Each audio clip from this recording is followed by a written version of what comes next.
इस संसार में कई सारी जेल हैं जो अपराध करने वाले कैदियों को सजा देने के लिए बनाई गई हैं, पर कई जेल ऐसी हैं जिनका नाम सुनते ही कैदियों के पसीने छूट जाते हैं।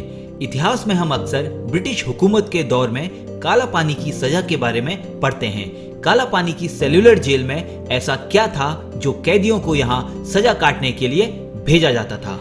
नमस्कार दोस्तों, स्वागत है आपका हमारे चैनल भारत एक रहस्य पर। और आज के इस वीडियो में हम आपको बताएंगे कि काला पानी की सजा क्या होती है और क्यों कैदी इसके नाम भर से ही कांप जाते हैं। दोस्तों, काला पानी की सजा को ही सेल्यूलर जेल भी कहा जाता है। काला पानी का भाव संस्कृत शब्द में काल से बना है, जिसका अर्थ होता है समय या मृत्यु। सेल्यूलर जेल का निर्माण अंडमान निकोबार द्वीप समूह की राजधानी पोर्ट ब्लेयर पे हुआ था। अंग्रेजों ने इस जेल को स्वतंत्रता संग्राम के सेनानियों को कैद करने के मकसद से बनवाया था। काला पानी की सजा या सेल्यूलर जेल को बनाने में लगभग 10 साल का समय लगा था। दोस्तों, एक मोटे मोटे अनुमान की बात करें तो उस वक्त इस जेल को बनाए जाने में करीब 5,17,000 रुपए की लागत आई थी। इसका मुख्य भवन लाल ईंटों से बनाया गया था। इसके साथ ही इस भवन में जो ईंटें लगी थी वो भारत की ही नहीं थी, बल्कि बर्मा से भी लाई गई थी। सेल्यूलर जेल में कुल 3 मंजिल और 7 शाखाएं थी, जिसमें 696 सेल मौजूद थे। इस जेल के हर सेल का आकार 4.5 मीटर गुणा 2.7 मीटर था। जब भी किसी स्वतंत्रता सेनानी को काला पानी की सजा सुनाई जाती थी तो उसे अपने देश से हजारों मील दूर यहाँ सेल्यूलर जेल में रखा जाता था, क्योंकि यहाँ से कोई भागना भी चाहे तो वह भाग नहीं सकता था। इसकी वजह ये थी कि इस जेल के चारों तरफ पानी ही पानी था। इस जेल के आसपास कई किलोमीटर तक सिर्फ गहरा समुद्र था।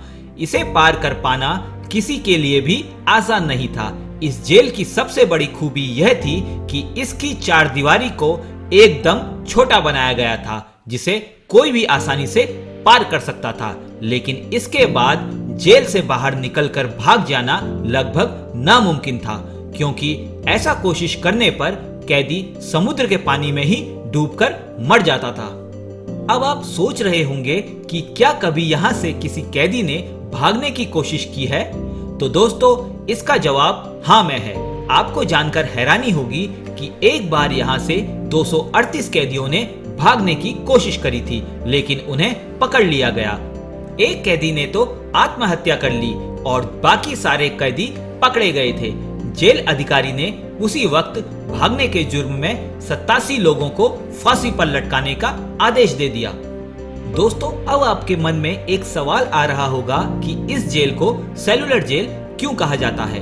तो हम आपको बता दें कि इस जेल को सेल्यूलर जेल इसलिए कहा जाता है क्योंकि यहाँ पर एक कैदी को एक दूसरे से अलग रखा जाता था और जेल में हर कैदी के लिए अलग अलग सेल होता था, जिससे कि वह आपस में बात न कर सके। इस जेल में कैदियों को बेड़ियों से बांधकर रखा जाता था और इसकी क्रूरता की वजह से ही इसे काला पानी की सजा भी बोलते हैं।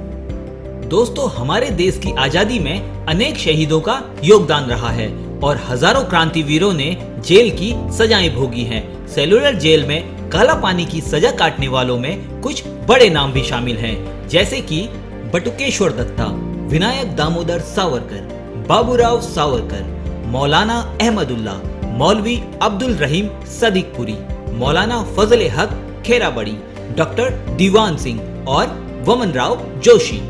काला पानी की सजा के दौरान कैदियों को 72 से 72 सजाएं दी जाती थी, जैसे कि पिसाई करने वाली मिल पर कई घंटों तक काम करना, कई हफ्तों तक हथकड़ी पहनकर खड़े रहकर रस्सी बनाना, नारियल की जटा तैयार करना, कालीन बनाना और भगवानी करना, 6-6 महीनों तक बेड़ियों में जकड़े रहना और एकांत काल कोठरी में कैद रहना, हफ्तों तक भूखा रहना और सलाखों के पीछे कैद रहना।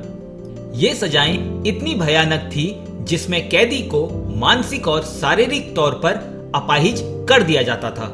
कहा जाता है कि इस जेल में न जाने कितने ही भारतीयों को फांसी की सजा दी गई थी। इसके अलावा कई तो दूसरी वजहों से भी मर गए थे, लेकिन इसका रिकॉर्ड आज भी कहीं मौजूद नहीं है। दोस्तों आपको ये भी जानकारी दे दें कि आज से करीब 90 साल पहले 1930 में देश की आजादी की लड़ाई लड़ रहे क्रांतिकारी भगत सिंह के सहयोगी महावीर सिंह ने यहाँ अत्याचार के खिलाफ भूख हड़ताल शुरू की थी। जेल प्रशासन उन पर सख्त हो गया था। जेल के कर्मचारियों ने उन्हें जबरन दूध पिला दिया। दूध जैसे ही उनके पेट में गया उनकी मौत हो गई। इसके बाद उनके शव पर एक पत्थर बांधकर उन्हें समुद्र में फेंक दिया गया। दोस्तों अगर आपको कभी भी मौका मिले तो एक बार सेलुलर जेल जरूर होकर आइए। यहाँ आपको अपने वीर क्रांतिकारियों की हिम्मत और जज्बे को देखकर गर्व महसूस होगा। भारत सरकार ने हमारे स्वतंत्रता सेनानियों की निशानी को आज तक संभाल कर रखा है। तो आप जब भी आपको जीवन में घूमने का मौका मिले तो एक बार काला पानी यानी कि सेलुलर जेल जरूर जाइए। तो दोस्तों ये था हमारा वीडियो काला पानी के बारे में। आशा करते हैं आपको ये वीडियो पसंद आया होगा। अगर आपके मन में कोई भी सवाल हो तो हमें कमेंट बॉक्स में कमेंट करना ना भूलें। मिलते हैं ऐसी ही किसी नई वीडियो के साथ। तब तक के लिए जय हिंद, जय भारत।